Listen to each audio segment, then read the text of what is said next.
तो next topic है हमारा एसी जनरेटर। ये जो चैप्टर हम लोग पढ़ रहे हैं अल्टरनेटिंग करंट का, हमने इसके बारे में बहुत सारी चीजें पढ़ी कि भाई अल्टरनेटिंग सर्किट में हम लोग रेजिस्टर लगाएंगे, इंडक्टर लगाएंगे, कैपेसिटर लगाएंगे, इवन हमने एलसीआर सर्किट भी पढ़ डाली। लेकिन हमने ये नहीं जाना कि यार ये अल्टरनेटिंग करंट को प्रोड्यूस कैसे करते हैं, क्या मैकेनिज्म इसके पीछे वर्क करता है। क्योंकि हमारे घरों पर भी हमने देखा है जो जनरेटर लगे होते हैं वो भी तो अल्टरनेटिंग करंट को प्रोड्यूस करते हैं। तो जरा आइए समझते हैं इस वीडियो में हम लोग कि अल्टरनेटिंग करंट को कैसे प्रोड्यूस किया जाता है। मैंने यहाँ पर इसके रिगार्डिंग पूरी थ्योरी भी आपको दे रखी है, आप यहाँ से इसको नोट कर सकते हैं अपने एग्जाम में, एज इट इज यहाँ से आप लिख भी सकते हैं।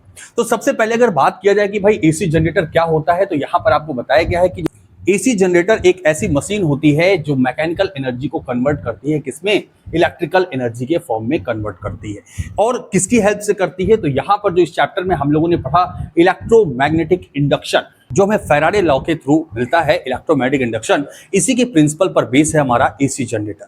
कभी कभी हम लोगों से 1 मार्क्स में क्वेश्चन भी पूछ लिया जाता है कि भाई इसका जो वर्किंग प्रिंसिपल है वो क्या है, तो आप यहाँ पर लिख सकते हैं कि जो एसी जनरेटर का वर्किंग प्रिंसिपल होता है वो इलेक्ट्रोमैग्नेटिक इंडक्शन होता है। और आपने पिछले वाले चैप्टर में पढ़ा है कि इलेक्ट्रोमैग्नेटिक इंडक्शन क्या होता है।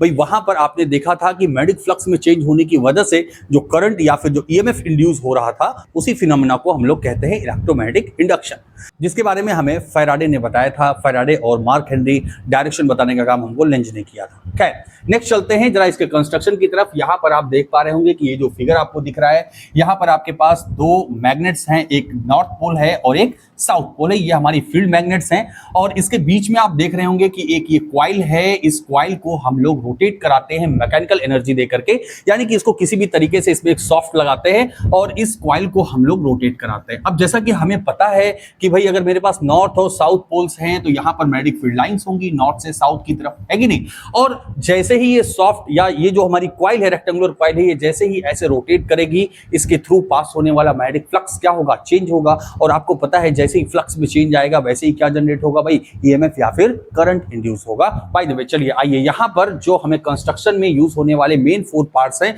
उनके बारे में जरा बात करते हैं। यहां पर सबसे पहला पार्ट हमको दिया गया है आर्मेचर का, लेकिन मैं यहां पर आपसे कहूंगा कि इसके कंस्ट्रक्शन को जानने से पहले जरा इसके डायग्राम के ऊपर हम लोग वर्क कर लें। इसका डायग्राम हम लोग बना लेते हैं जो हमें एग्जाम में बनाना है, तब हमारे लिए थोड़ी सी और भी आसानी होगी। देखिए जैसे जैसे मैं बना रहा हूं आप भी प्रैक्टिस करते रहिए और एग्जाम में भी आपको इसी तरीके से इस डायग्राम को बनाना है। डन। क्योंकि देखिए आपको डिफरेंट बुक्स में डिफरेंट टाइप्स का आपको डायग्राम मिल सकता है, लेकिन आप कोशिश करिएगा कि जो सबसे आसान हो सकता है कि मेरा वाला आसान ना हो, टिपिकल हो, या कहीं भी आपको आसान मिल जाए तो आप वो आसान वाला ही बनाना। बस आपका कॉन्सेप्ट समझ में आना चाहिए कि आप डायग्राम के थ्रू कहना क्या चाह रहे हैं। क्योंकि देखिए जो भी आप आंसर करते हैं ना, आंसर से ज्यादा इंपॉर्टेंट होता है आपका डायग्राम। क्योंकि जब भी एग्जामिनर आपकी कॉपी ओपन करता है ना, तो सबसे पहले आपका डायग्राम दिखाई देता है। और आप भी जब बुक ओपन करते हो तो सबसे पहले आपको डायग्राम दिखता है ना। तो अगर डायग्राम अच्छा होगा तभी आपकी जो राइटिंग है, जो भी आपने उसके बारे में लिखा है, तभी मन करता है उसको पढ़ने का। अगर आप डायग्राम ही गंदा सा बना दोगे तो जाहिर सी बात है यार, पढ़ने का बिल्कुल मन नहीं करेगा। और फिर आप कितना भी अच्छा क्यों ना लिखे रहो उसके बीच में, है ना, वो आपको नंबर नहीं मिलेंगे। तो यहाँ पर मैंने एक आर्मेचर कॉइल बना दी। डन। और यहाँ पर मैं एक और स्ट्रक्चर बनाने वाला हूँ जिसको हम लोग अभी पढ़ेंगे और स्लिप रिंग्स के नाम से इसको जानेंगे। ओके, देखिए जैसे जैसे मैं डायग्राम को बना रहा हूँ आप भी इसकी बनाने की प्रैक्टिस जरूर कर लेना, क्योंकि एग्जाम में आपको ये बहुत हेल्प करने वाला है। ओके, ये आपकी स्लिप रिंग्स हो गई और इनसे कनेक्ट करना है मुझको ब्रशेस। ओके, फिर 1 बाय 1 हम लोग इसके बारे में जानेंगे कि भाई ये क्या चीज़ है, क्या मैंने यूज़ किया है यहाँ पर। डन। ये मैंने लगा दिया ब्रशेस, और जहाँ पर मुझको अल्टरनेटिंग करंट को स्टोर करना है उसको मैंने ब्रशेस के क्रॉस एक यहाँ पर रेजिस्टेंस लगा दिया और इसको कनेक्ट कर दिया। डन। और ये जो हमारा मैग्नेट है वो है नॉर्थ और साउथ। अब यहाँ पर मैग्नेटिक फील्ड लाइंस भी दिखा देते हैं भाई, है ना। मैग्नेटिक फील्ड लाइंस किधर जाएंगे भाई, नॉर्थ पोल से साउथ की तरफ जाएंगे, बाय डिफॉल्ट है तो हमको पता ही है ना। चलिए अब यहाँ पर ये जो रेक्टेंगुलर कॉइल बनाई है मैंने, इस पर मैं क्या करता हूँ और कंडक्टिंग वायर को वाउंड कर देता हूँ, लपेट देता हूँ इसके ऊपर।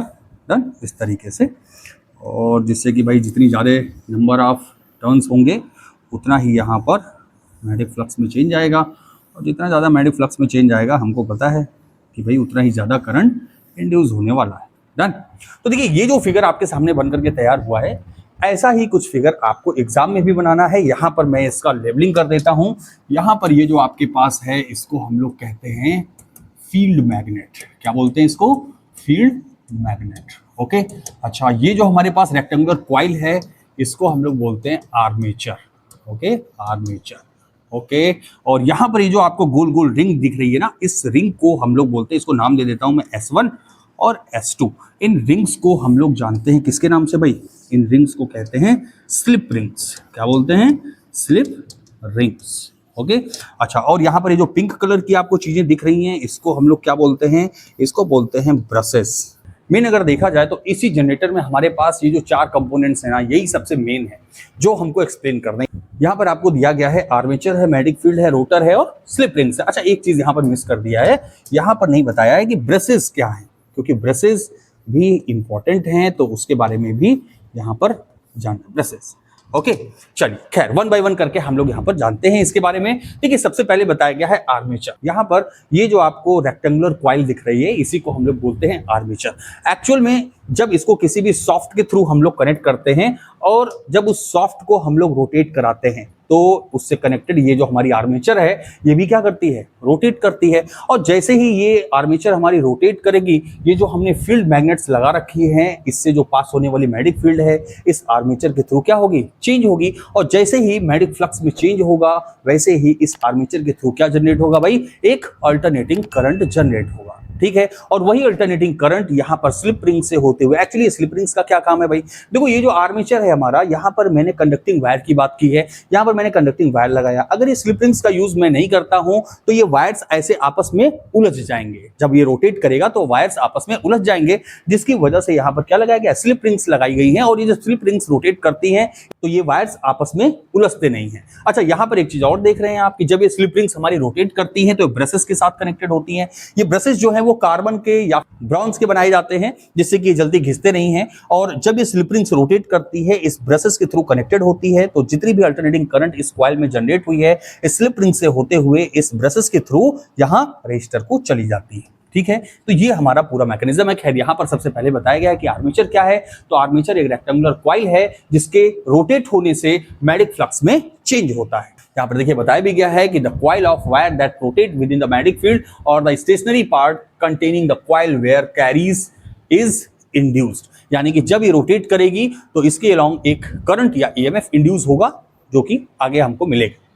फिर बात करते हैं मैग्नेटिक फील्ड की। तो भाई मैग्नेटिक फील्ड कौन सी वाली बात की गई है? तो मैग्नेटिक फील्ड यहाँ पर जो हमारी फील्ड मैग्नेट है उस फील्ड मैग्नेट की जो मैग्नेटिक फील्ड है उसके बारे में बताया गया है कि कंटिन्यूअसली नॉर्थ से साउथ की डायरेक्शन में डायरेक्ट रहेगी। और जैसे ही ये कॉइल रोटेट करेगी वैसे ही इससे फ्लक्स का चेंज होगा और फ्लक्स के चेंज होने की वजह से ईएमएफ या करंट इंड्यूस होगा। फिर बात करते हैं रोटर जो है वो रोटेट करने का काम करता है। ये जो हमारी आर्मेचर है इस आर्मेचर को रोटेट करने का काम करेगा और ये इस आर्मेचर को कुछ ओमेगा एंगुलर वेलोसिटी के साथ क्या करेगा? रोटेट करेगा।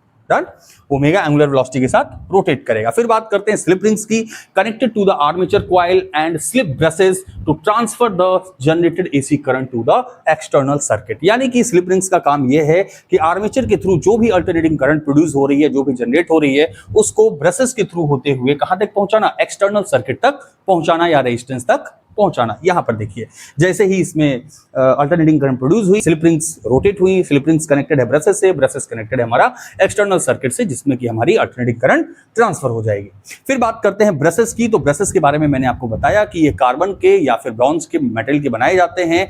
ये बहुत ही ड्यूरेबल होते हैं, जल्दी घिसते नहीं हैं, इस वजह से इनका यूज किया जाता है। और जो हमारी स्लिप रिंग होती है कंटिन्यूअसली ब्रशेस के साथ कनेक्टेड होती है, क्योंकि जब स्लिप रिंग्स रोटेट करती है तो ब्रशेस इस तरीके से कनेक्टेड होते हैं और इस तरीके से वहां पर करंट का जो भी अल्टरनेटिंग करंट हमारी प्रोड्यूस हो रही है उसका ट्रांसफर हो जाता है एक्सटर्नल सर्किट के लिए। डन।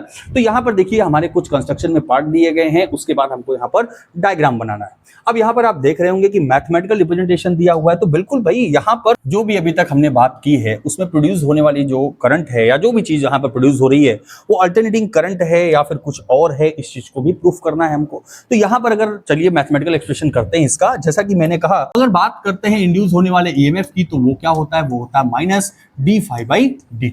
यहाँ पर अगर फ्लक्स की बात करें तो फ्लक्स होता है NB.A, या इसी को अगर लिखना चाहें तो लिख सकते हैं NBA cos थीटा।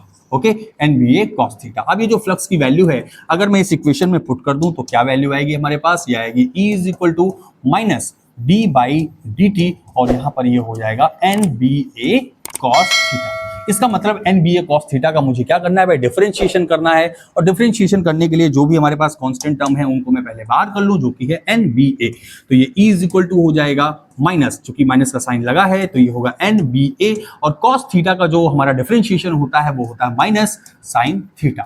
अब यहां पर देखिए जो माइनस साइन है, इस साइन को मैं बाहर कर दूं तो ये हो जाएगा E is equal to NBA sine theta. Okay, अब यहां पर देखिए जो साइन थीटा है, यानी कि थीटा जो लिखा हुआ है, अगर यहां पर देखा जाए ये जो आर्मेचर हमारी रोटेट कर रही है ओमेगा एंगुलर वेलोसिटी के साथ रोटेट कर रही है, और angular velocity is equal to क्या होता है, एंगुलर डिस्प्लेसमेंट अपॉन टाइम होता है। अगर यहां पर मैं थीटा को लिखना चाहूं तो मैं क्या लिख सकता हूं, थीटा को मैं लिख सकता हूं ओमेगा टी। ठीक है, तो यहां से मैं थीटा को क्या करता हूं, रिप्लेस कर दूं, तो मैं यहीं पर डायरेक्टली कर दे रहा हूं, यहां पर मैंने लिख दिया ओमेगा टी।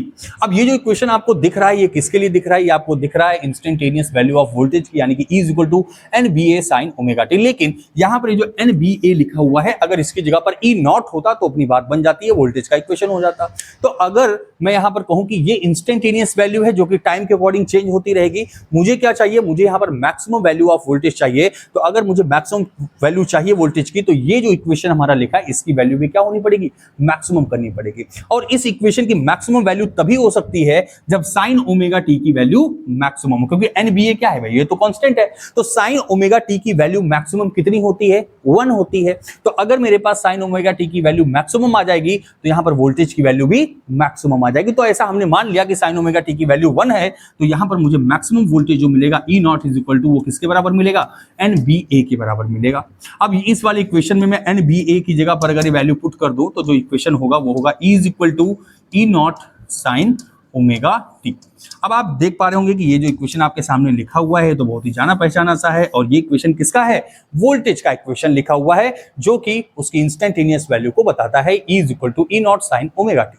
अब यहां पर अगर बात करते हैं करंट के इक्वेशन की, तो ओम्स लॉ यहां पर अप्लाई कर दें तो ओम्स लॉ क्या कहता है भाई, वो कहता है I is equal to E by R। Okay, अब यहां पर E की वैल्यू हमारे पास है तो E की वैल्यू मैं पुट कर देता हूं, तो ये हो जाएगा I is equal to E naught sine omega t upon are.